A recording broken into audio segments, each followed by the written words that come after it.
इस कहानी के पीछे के तर्क अगर आप समझ गए तो आपका मन काबू में हो सकता है। पहली बार जब इस कहानी को मैंने पढ़ा तो मुझे इसका तर्क समझ नहीं आया, लेकिन इसका भाव प्रेरणादायी है। एक बार महात्मा बुद्ध किसी नगर से गुजर रहे थे। बुद्ध की नजर एक कपड़े के व्यापारी पर पड़ी जो दुखी और हताश दिखाई दे रहा था। बुद्ध चलकर उनके पास गए और पूछा कि हे भंते, तुम इतने उदास क्यों हो?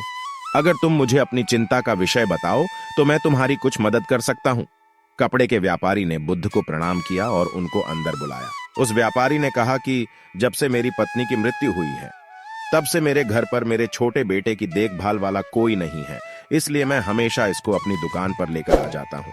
लेकिन मेरी दुकान पर आने वाले हर ग्राहक की पगड़ी को उछाल कर फेंक देता है, कभी कभी उनका झोला उठाकर बाहर फेंक देता है।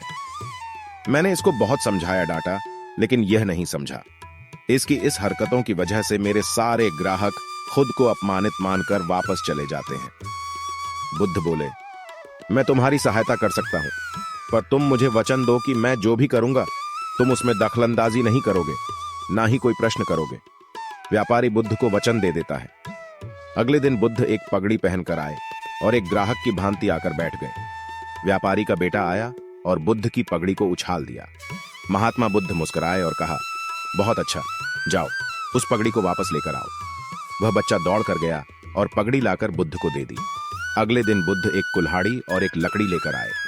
उस लड़के ने फिर से उस पगड़ी को उछाल दी। बुद्ध ने उस लड़के को कुल्हाड़ी और लकड़ी दे दी और कहा, जाओ इस लकड़ी को काटो।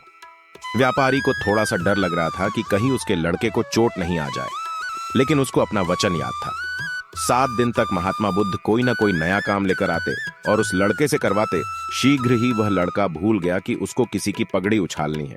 व्यापारी बहुत खुश हुआ और बुद्ध को धन्यवाद दिया।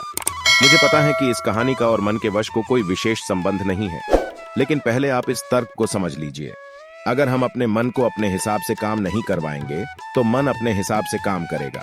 मन वश में हो सकता है यदि मन को हम अपने अनुसार चलाएं।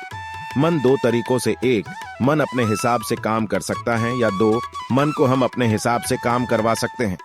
बुद्ध से मिलने से पहले उस लड़के का मन और दिमाग अपने हिसाब अनियंत्रित रूप से काम कर रहा था, लेकिन बुद्ध ने उस लड़के को अपने अनुसार काम करवाए, जिससे उसका आदत ही बदल गई। मुझे उम्मीद है कि आपको यह कहानी बहुत पसंद आई होगी और कुछ सीखने को मिला होगा। तो अपनी विचार कमेंट बॉक्स में जरूर बताना और हमारे चैनल को सब्सक्राइब करके बेल आइकन को फ्रेश कर ले ताकि वीडियो अब तक जा सके।